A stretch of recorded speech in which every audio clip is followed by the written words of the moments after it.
dateng Kanjeng Nabi.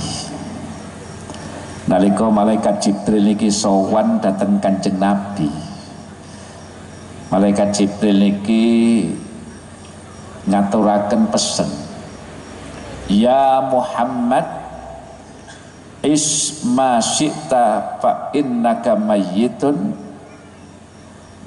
wahbib man syi'ta fa innaka mufarikuhu wa'mal ma syi'ta fa innaka majziyun bih.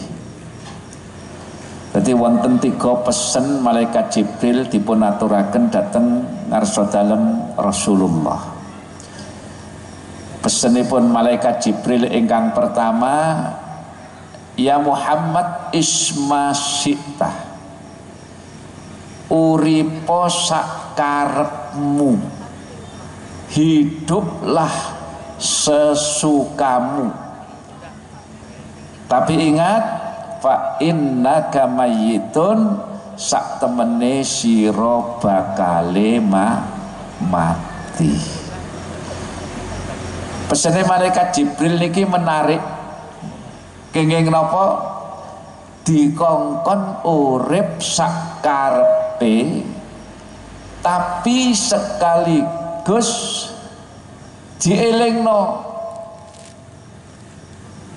dielingaken bahwa kamu hidup semaumu sakarepmu, tapi kue bakal mati. Artinya hidup niku pilihan. Nggih. Jadi hidup niki pilihan. Gusti Allah niku namung maringi dalan. Wa anna hadza sirati mustaqima fattabi'uh fala tattabi'us subula fatafarraqa bikum an sabilih dzalikum wassaqum bihi la'allakum tattaqun. Dan ini loh jalanku, dawuh Gusti Allah, inilah jalanku yang lurus, fattabi'uhu, maka ikutilah dia. Dan janganlah kamu mengikuti jalan-jalan yang lain yang menyebabkan kalian akan tercerai-berai. Jadi kula panjenengan daya niki dikai dalan kalian Gusti Allah dikongkon milih ana dalan apik, ana dalan elek. Nggih. Kula wau ajengipun mriki niku ndamel Google Map. Nggih. Ten kene perapatan lampu merah niku kan menggok kali Google, kula manut. Tapi begitu menggok niku dalane pun boten karu-karuan. Glodak dalane niku blegong tok niku isine nggih. Niku nek ten Jombang istilahé wisata jeglongan sewu. Nggih, saking akeh jeglongan niku lah. Nggih. Lah niku glodak masyaallah. Nggih, kula manut Google pancene gak ngerti. Nggih. Mungkin enek dalan sing luwih apik, tapi mboten napa-napa. Dalan rusak niku kadang-kadang memang enten hikmah. Nggih. Kula niki nembe king Kalimantan Timur, nggih. Kalimantan Timur niku menempuh perjalanan niku 300 km saya tempuh dalam waktu 12 jam. Mboten perkara adohe jarak, tapi 300 kilo niku sing 250 kilo niku dalane rusak mboten karu-karuan. 250 kilo niku rusak. Tapi alhamdulillah enten hikmah, dadi kula niki nek ten Jawa, Jawa Timur ngaten niki bisa saya kesah ten pundi niku mlebu mobil niku langsung turu bleksek. Tapi ten mriko ten Kalimantan Timur daerah Kutai Timur niku mboten saged istirahat. Blas soalé napa? Dalane rusak, akhire kathah wiritan. Masyaallah, astagfirullah. Dadi akeh zikire. Nggih. Dadi dalan rusak niku pun dicacat. Muga-muga tambah suwe tambah rusak, nek zikire tambah akeh. Allahumma wa diamini temen tambah rusak nemen nih. Nggih. Jadi kathah pilihan. Hidup niki mboten kewajiban, tapi urip niku pilihan. Lah kalau panjenengan daya niki milih, tentu enten tiyang sing milih apik, enten tiyang sing milih elek, enten tiyang milih halal, enten tiyang milih haram, enten tiyang milih napa sing disenengi, sing apik, tapi ugi enten sing milih awon. Demikian pula kula panjenengan daya niki dadi warga NU niku kuwatah pilihan. Nggih. Dadi kula panjenengan daya niki milih niki enten mulutan, nggih ya. Sekarang kita sedang memperingati Maulid. Enek tanggane dhewe sing gak gelem mulutan. Nggih ya.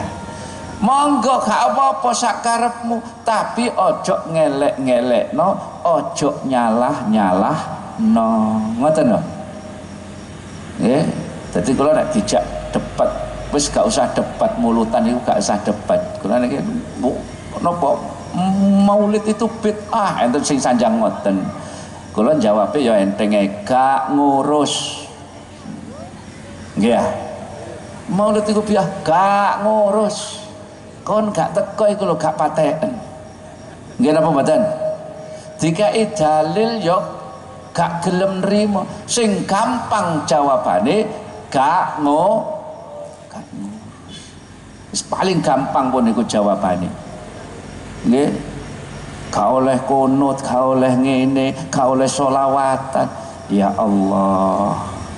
Jadi urip niku pilihan.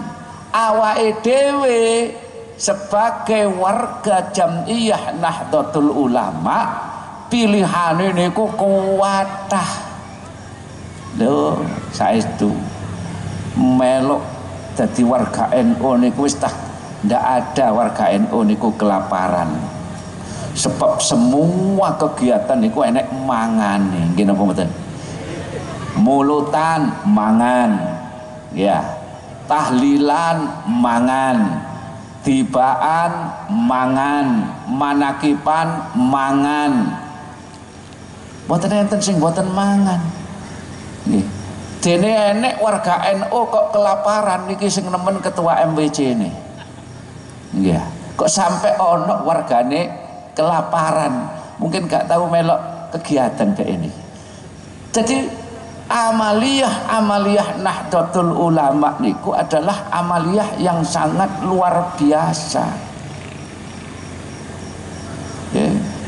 Jadi kita semua ini bangga menjadi warga NU, apalagi hidup di Indonesia.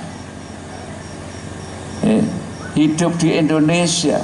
Mari kula nek teng pundi-pundi niku kula mesti pertama pesen kula dateng warga NU, pertama warga NU itu wajib mencintai negeri, wajib mencintai negara.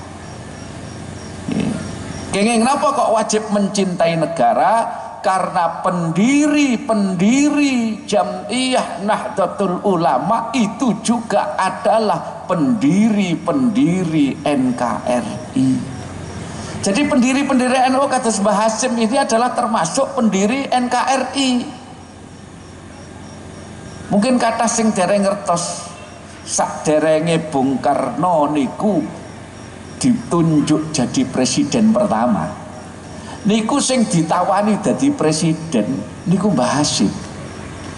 Dadi Mbah Hasyim niku ditawani, "Yai, panjenengan kersa napa mboten?" Wis gampangane cara ngono niku, panjenengan kersa napa mboten dados presiden RI. Lah Mbah Hasyim niki kiai. Jawabannya nggih sederhana, "Lah nek aku dadi presiden kok sing ngaji sapa?" Iya, sebab kiai ku nek dadi presiden, dadi wakil presiden gak kau berngaji. Kiai Ma'ruf Amin ku biyen nggih sering ngaji, biyen sadurunge dadi wakil presiden. Saiki dadi wakil presiden ya gak mungkin teko nang MPC Siman ngoten ya angel nek diundang nggih ya. Biyen sadurunge dadi wakil presiden nggih sering ngaji. Lah Mbah Hasyim ditawani dadi presiden, jawabane sederhana. Nek aku dadi presiden, engko sing ngaji sapa? Lah nek ngoten sinten Mbah Yai, Mbah Hasyim sing layak pantes dadi presiden? Dari lisan Mbah Hasyim keluarlah nama Bung Karno, keluarlah nama Bung Hatta. Makanya Bung Karno itu tidak bisa dilepaskan dari Mbah Hasyim, termasuk lahirnya resolusi jihad 22 Oktober itu niku pertama berasal dari pertanyaan Bung Karno karena pasukan sekutu itu mendarat di Surabaya dan dikhawatirkan kemerdekaan Indonesia ini terancam. Maka Bung Karno niki tanglet dateng Mbah Hasyim. Mbah Hasyim kula badhe tanglet, apa hukumnya bagi umat Islam untuk berperang mempertahankan kemerdekaan negara yang notabene bukan negara agama. Jadi Indonesia ini bukan negara agama. Nah, Mbah Hasyim angsal pertanyaan kados mekaten niki tentu tidak langsung jawab dal-dal mboten, tapi beliau mengumpulkan ulama se-Jawa dan Madura, diajak musyawarah. Nek cara sakniki bahsul masail iki ana pertanyaan ngene piye, ayo bareng-bareng musyawarah piye jawabane. Akhirnya berdasarkan masukan dari sana sini terbitlah yang namanya resolusi jihad tanggal 22 Oktober itu, yang intinya wajib bagi umat Islam untuk membela negara, mempertahankan kemerdekaan negara, terutama bagi mereka yang rumahnya radius 90 km dari Surabaya. Sementara di luar radius niku wajib membantu, apakah dengan memberikan makanan, obat-obatan dan seterusnya. Jadi berdasarkan ini dibacakan resolusi jihad ini membakar semangat rakyat Surabaya untuk melawan penjajah. Bung Tomo niku nggih termasuk sering sowan Mbah Hasyim nggih konsultasi, sehingga Bung Tomo panjenengan tingali nek ten ngene sejarah niku, apa yang diucapkan? Allahu Akbar, takbir. Tapi zaman dulu takbirnya Bung Tomo layak karena untuk mengusir penjajah. Takbir sekarang kan takbir politik kata-kata ini ya.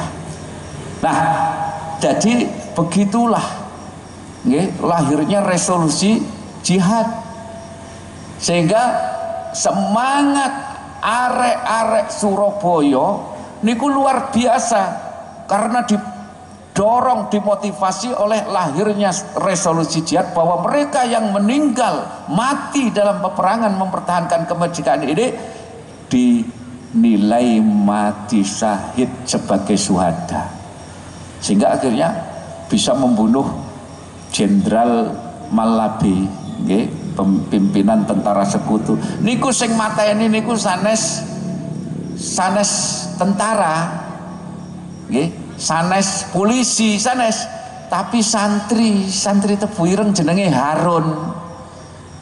Harun niku napa betok granat ngoten niku, di tenggene diuncal nggene mobile Jenderal Malabi. Cuma Harun niki lugu jenenge santri, nggih ya. Jenenge santri lugu, gak ndang melayu. Dianggap mercon bae nggih. Granat iku dikira mercon, dinteni, hasile piye? Akhire nggih melok kecipratan. Nggih, Malabi mati, supire mati, Harun derek sedo sebagai syahid, sebagai syuhada. Nggih, termasuk sing menyobek napa bendera Belanda niku kan merah putih biru. Sing nyuwek warna biru niku nggih santri. Jenenge kebetulan sami kalih Mbah Hasyim Asy'ari, jenenge Asy'ari. Sing nyobek tenggene hotel Yamato, hotel Oranye tenggene Surabaya, hotel Majapahit sakniki niku nggih santri. Jadi peran santri itu luar biasa zaman dulu. Nggih. Maka sekarang ini layak kalau hari santri itu dijadikan hari nasional, walaupun nggak libur gak apa-apa lah, libur karepe dhewe ya. Nggih. Jadi layak. Jadi kalau ada organisasi yang protes nggak setuju dengan ajarannya hari santri, karena ini nanti akan dikotomi umat Islam itu ono sing santri, ono sing gak. Ndak, insya Allah ndak akan terjadi seperti itu. Enten hari ibu, bapak-bapak nggih mboten nate protes. Enten hari ibu, mboten enten hari bapak, nggih. Lah ngoten nah. Jenengan enten hari ibu terus nanti diprotes bapak-bapak. Pak, saiki hari ibu, sampean bagian korah-korah, masa aku tak leha-leha. Enten sing ngoten. Mboten enten. Bapak iki mboten nate protes. Enten hari buruh, tapi mboten enten hari majikan. Enten hari guru, gak ono hari murid. Mboten mungkin terjadi dikotomi itu. Santri tetap layak untuk dihargai dan dihormati karena santri ini termasuk bagian dari bangsa Indonesia. Ya, jadi ini hadirinul hadirat. Ya, jadi kalau panjenengan niki malaikat Jibril pesene yang pertama adalah uripo sak karepmu tapi eling kowe bakal mati, artinya nek kowe wis mati selesai semuanya. Ya. Jadi apa yang kamu kerjakan selama hidup harus kamu pertanggungjawabkan, baik kebaikan maupun keburukan. Niku pesene malaikat Jibril sing pertama. Lajeng sing nomor kalih malaikat Jibril niku pesen wahbib man syi'ta fa innaka mufarikuhu. Cintailah siapapun, apapun sakarmu, cintailah semaumu, tapi ingat kau akan berpisah dengan yang kau cintai. Kita tidak dilarang untuk mencintai siapapun. Kula panjenengan daya mencintai orang tua, mencintai bapak ibu, harus. Suami mencintai istri, istri mencintai suami, wajib. Orang tua mencintai anak, harus. Okay. Tetapi cinta kita kepada suami, cinta kita kepada orang tua, cinta kita kepada anak adalah cinta yang sewajarnya, tidak berlebih-lebihan. Kenapa? Keranten kula panjenengan daya bakal berpisah. Anak akan berpisah dengan orang tuanya, orang tua akan berpisah dengan anaknya, suami akan berpisah dengan istrinya, istri akan berpisah dengan suaminya. Maka ketika mencintai mereka, cintailah yang wajar, tidak dilarang. Kalau panjenengan daya niki kita mencintai hobi, monggo. Sing hobi bal-balan silakan, mencintai klub sepak bola yo monggo, tapi yang wajar. Misalnya kita mencintai sepak bola, kita mencintai klub sepak bola, sing wajar, bahwa sepak bola niku permainan. Dalam permainan sepak bola itu kemungkinan mek telu, nek gak kalah yo menang, nek gak menang yo seri. Nggih napa mboten? Nggih. Pun niki mawon, nek menang utawa seri ya disyukuri, nek kalah ya disabari, ojo ngamuk. Wajar. Nggih. Kita mencintai hobi silakan, enten tiyang niku hobine mancing. Esuk mancing, awan mancing, bengi ngrungokno ceramah, esuk mancing, awan mancing, sore mancing, bengi ngrungokno ceramah. Sanes ceramah kiai, ceramah bojone. Nggih. Soale gak mulai-mulai nek. Ya monggo silahkan, tapi yang wajar. Mencintai yang mutlak Mencintai yang hakiki itu hanya cinta kepada Allah dan Rasulnya. Sebab apa? Kula panjenengan daya mencintai manusia ketika kita meninggal selesai. Selesai. Tapi cinta kita datang Gusti Allah, datang Rasulullah niku insya Allah akan kita bawa terus sampai kelak hari kiamat. Makanya kula panjenengan daya niki mencintai baginda Nabi itu tidak boleh mencintai biasa-biasa. Gak koyok cintane awake dhewe nanggone bojo, nanggone anak, mboten. Cinta kita kepada Rasulullah itu mutlak. Makanya kalau panjenengan daya niki nek ngaku cinta dateng Kanjeng Nabi, ya gelem gak gelem. Karena napa? Kanjeng Nabi niki dipun dadosaken model, dipun dadosaken contoh kalian Gusti Allah. Laqad kana lakum fi Rasulillahi uswatun hasanah liman kana yarjullaha wal yawmal akhir wa dzakarallaha katsira. Ibu-ibu meneng ae. Ngantuk napa Bu? Mboten dangu niki insyaallah mboten dangu. Laqad kana lakum fi Rasulillahi uswatun hasanah. Betul-betul ada, benar-benar ada di dalam Rasulullah itu uswatun hasanah, suri tauladan yang baik. Suri tauladan itu napa? Suri tauladan itu adalah sesuatu yang harus kita teladani. Nek sing diteladani mesti sing api.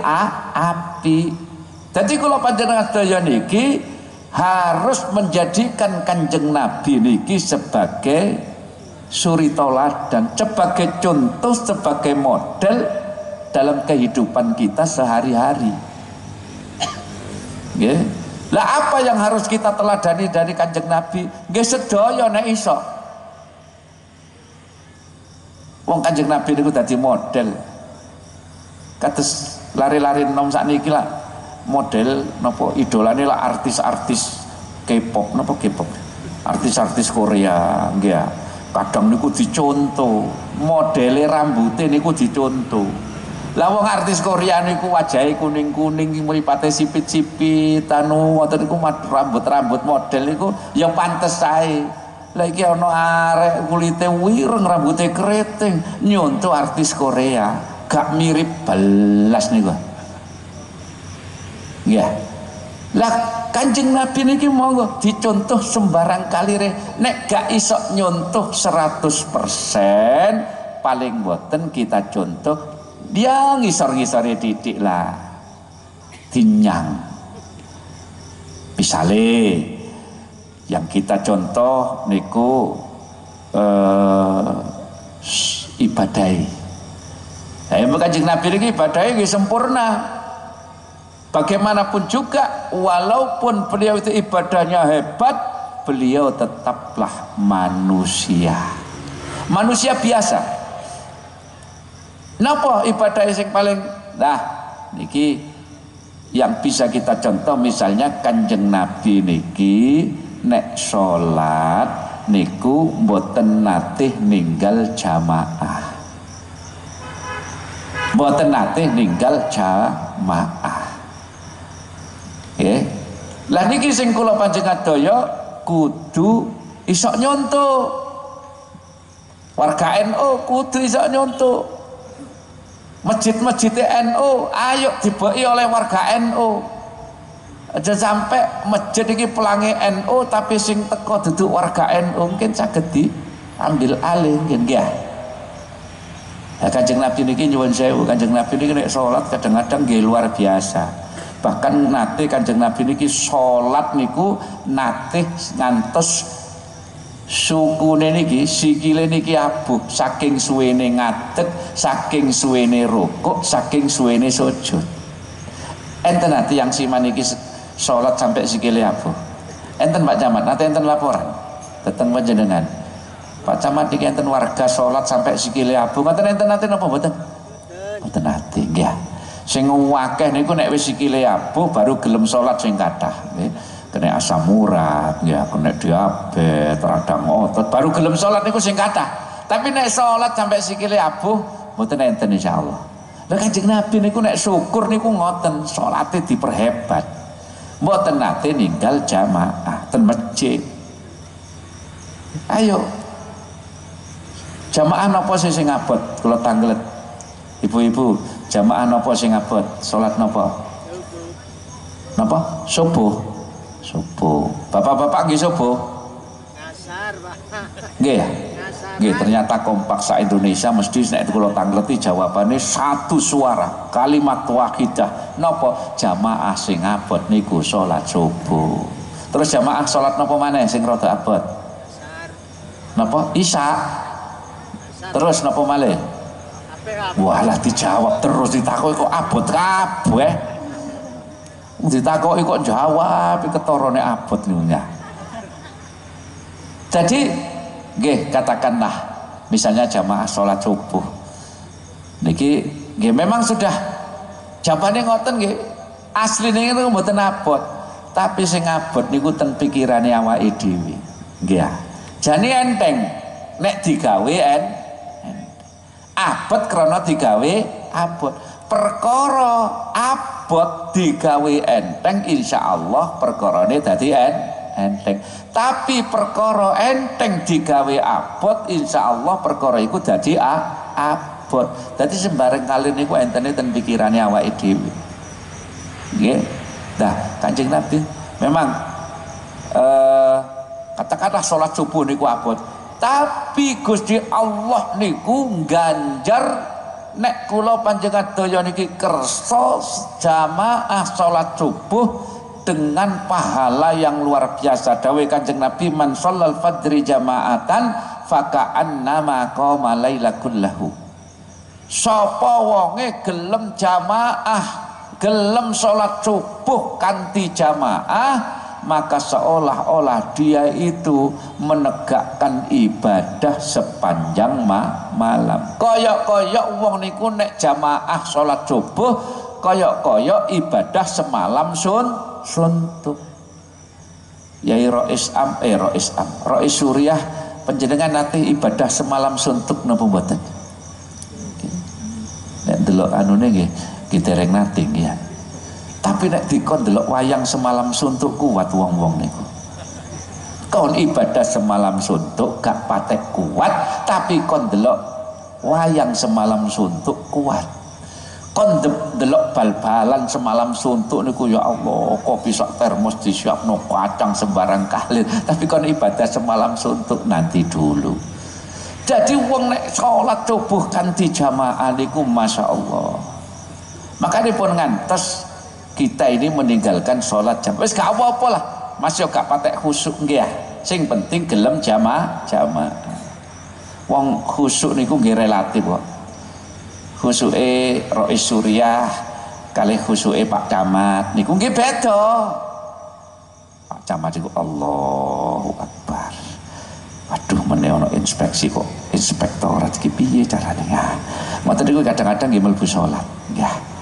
Jadi khusyuke beda-beda. Nggih. Jadi perkara kula niki nate takok santri-santri SMP sanawiyah niku kula tangleti. Coba kamu jelaskan definisi arti sholat khusyuk itu apa? Ngoten niku jawabane nggih beda-beda ngancene santri niku beda pemahamane. Enten sing jawab ngeten, sholat khusyuk adalah sholatnya orang yang ketika sholat lillahi ta'ala. Bagus nggih kula api karena memang niatnya lillahi ta'ala. Enten malih sing jawab ngeten, sholat khusyuk adalah sholatnya orang yang ketika sholat tidak ingat apa-apa. Bagus, sholatnya wong semaput nggih. Nah, sholat kok tidak ingat apa-apa nih nggih. Iki mungkin biyen gurune nek nerangno niku ngeten, anak-anak sholat khusyuk itu kita tidak boleh ingat apa-apa. Akhirnya muridnya jawabnya sholat khusyuk adalah sholatnya orang yang tidak ingat apa-apa. Semaput dong kailing apa-apa nggih. Niki enten pelajaran yang sangat sederhana yang diberikan oleh Gus Dur. Jadi Gus Dur niki suatu ketika nalika beliau tasik sugeng niku dalam sebuah acara niku kepanggih kalian Komar, Haji Komar. Komar niki pelawak sing tahu dadi anggota DPR. Nah, dalam pertemuan niku Komar kali Gus Dur niku ketemu niku dadak Gus Dur niku tanglet dateng Komar niku ngeten. Mar, iya Gus, saya mau tanya sama sampean. Silakan Gus, mau tanya apa? Begini, kalau sampean sedang sholat, kemudian ada mobil lewat bunyikan klakson, tin, sampean denger nggak? Komar jawab, ya denger Gus. Nah kalau begitu sampean nggak khusyuk. Gak khusyuk dawe Gus Dur. Dilalai kersane Gusti Allah. Beberapa hari kemudian Komar ditakdir kepanggih Gus Dur malih dalam acara yang lain. Duka lali, duka ngetes, wong Gus Dur iku sakarepe dhewe nggih. Dadak Komar niku ditangleti malih. Mar, saya mau tanya sama sampean. Silakan Gus. Tanya apa? Pertanyaannya padha. Kalau sampean sedang sholat, kemudian ada mobil lewat bunyi klakson, din, sampean denger nggak? Mikir Komar. Winginane tak jawab krungu. Denger, aku dilokno gak khusyuk. Mantun mikir Komar jawab, nggak denger Gus. Nah kalau begitu sampean budek. Bingung Komar. Iki piye karepe Gus Dur? Tak jawab krungu, aku dilokno gak khusyuk.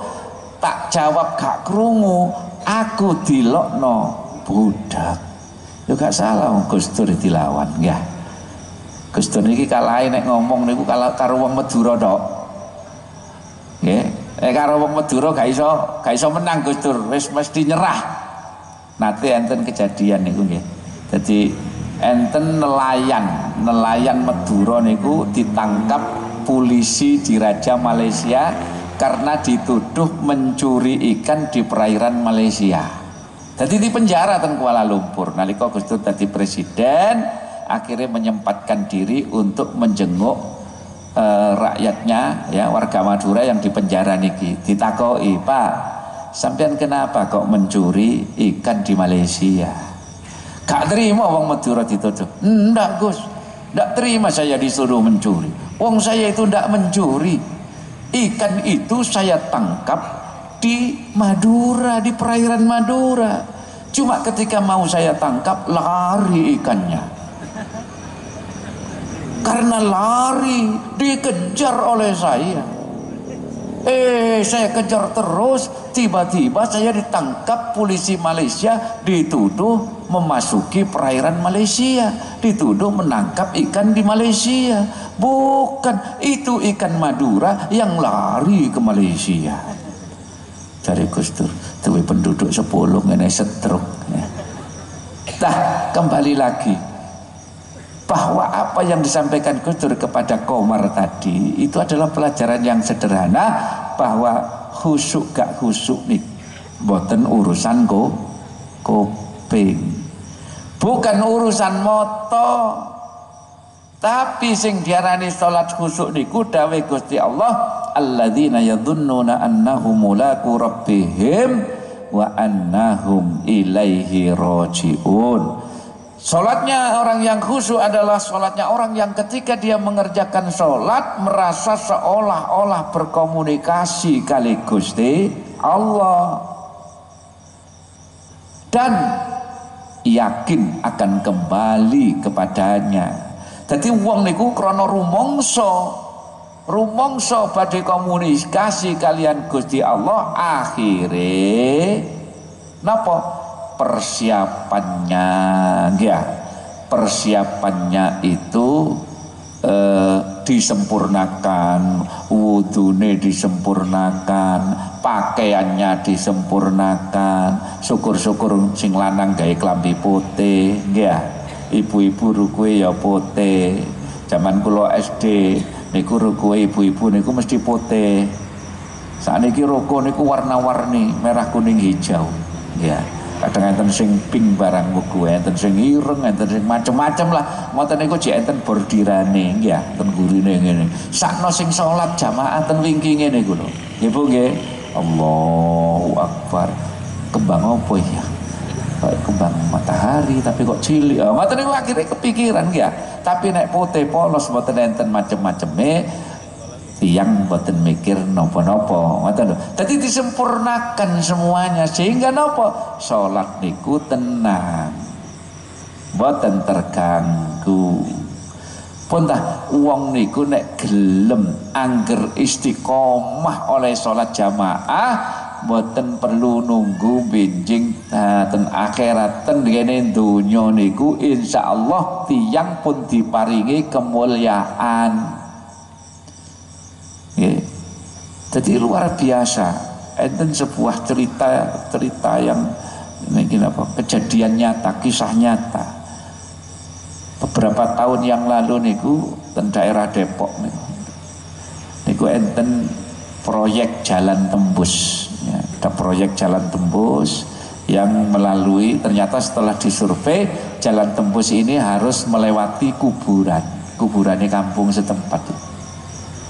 Akhirnya masyarakat dan pemerintah bermusyawarah, wahai penduduk warga kampung, ini ada proyek jalan tembus tapi harus melewati kuburan. Bagaimana pendapat Anda? Akhirnya masyarakat setuju dengan syarat pemerintah memberikan lahan pengganti karena harus mindah beberapa kuburan. Penghuninya itu dipindah. Maka setelah disepakati, hari H dilakukan penggalian kuburan. Nah, di antara kuburan-kuburan yang digali niku ada satu jenazah yang menarik perhatian, bikin warga takjub. Kenapa? Karena jenazah ini ku tasik wutuh padahal niku pun dikubur waktu niku sudah 24 tahun yang lalu. Tapi jenazah ini ku cik teles kapane koyok-koyok nembe dimakomaken 2 dina 3 dina.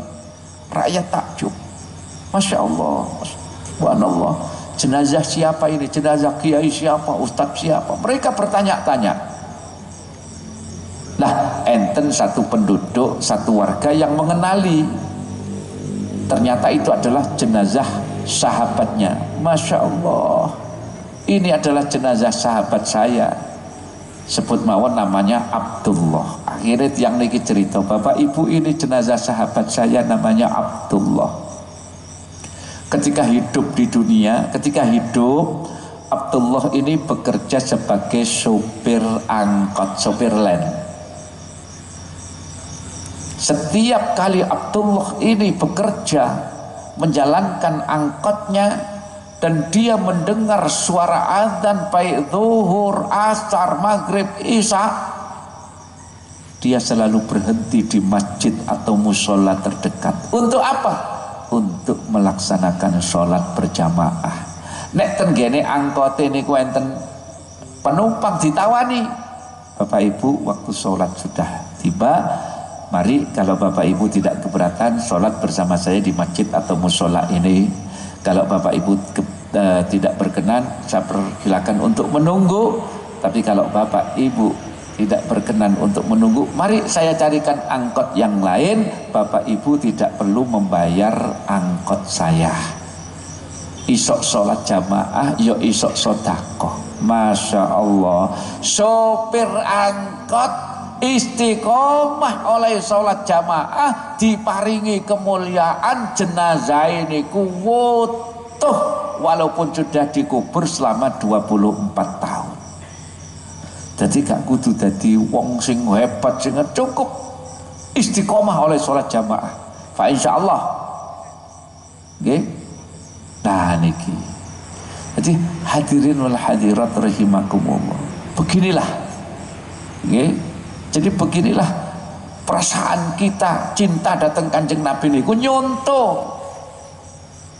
Nah ibadah ini nggih niku jamaah paling boten. Nggih. Salajengipun napa sing kudu dicontoh? Niku wadah niki nek diterangno sampai subuh ya gak mari-mari wong Kanjeng Nabi niki luar biasa. Tapi paling boten setunggal malih Kanjeng Nabi niki tiyang sing loman, tiyang sing senengane sedekah. Nggih, tiyang sing senengane sedekah.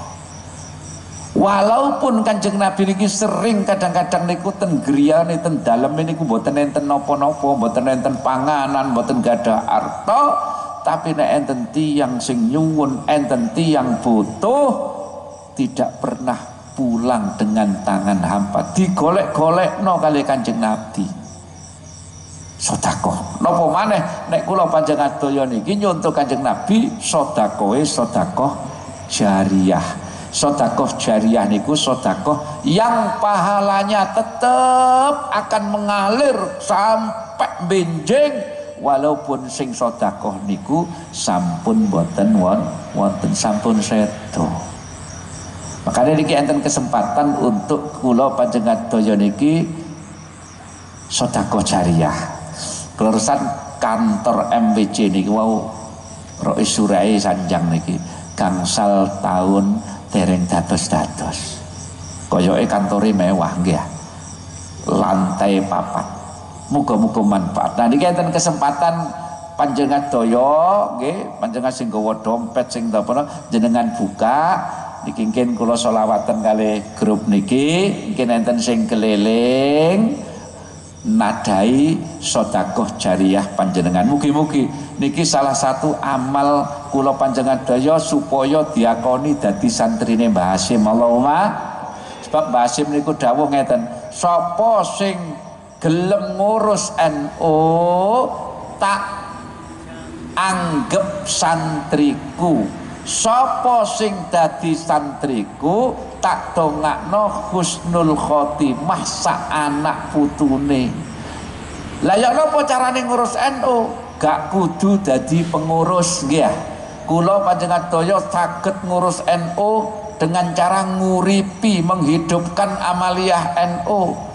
Datang ke majelis maulid ngeten iki termasuk bagian daripada ngurus NU. Panjenengan nyumbang kegiatan-kegiatan NU itu bagian daripada ngurus NU, termasuk panjenengan iku sedekah jariyah kangge pembangunan kantor MPC NU niku adalah bagian daripada ngurus NU. Walhasil insyaallah semua sedaya warga NU akan menjadi santrinya Hadratus Syekh Mbah Hasyim Asy'ari. Allahumma pun jenengan siapaken sedekah jariyah. Monggo Mas selawatan Mas.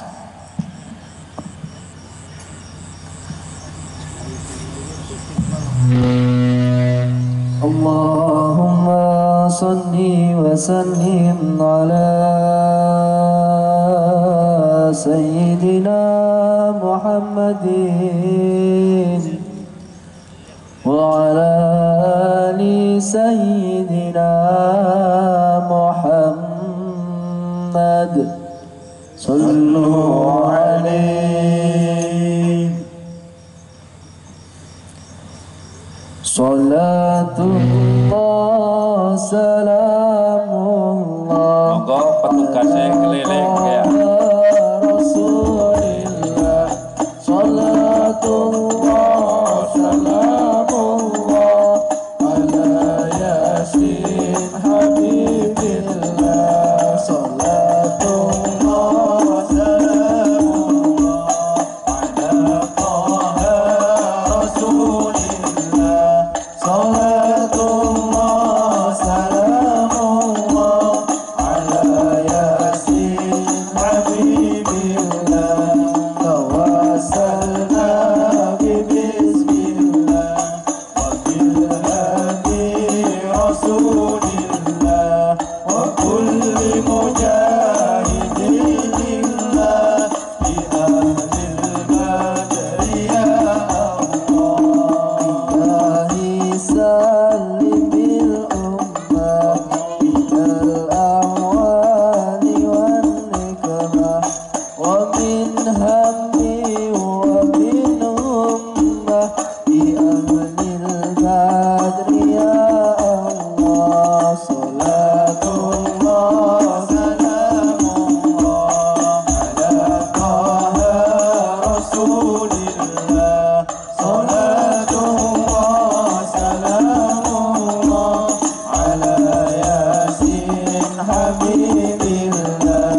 الشيخ جميعا في واد وسر وكادعا وللألطاف بأهل البدر يا الله سلام الله على طه رسول الله صلاة الله سلام الله على ياسين حبيب الله توسلنا ببسم الله وبالهدي رسول الله وكل مجاهد لله بأهل البدر يا الله إلهي نافس الكربة من العسرة وبالعقبة وكل بنية وعبا بأهل البدر يا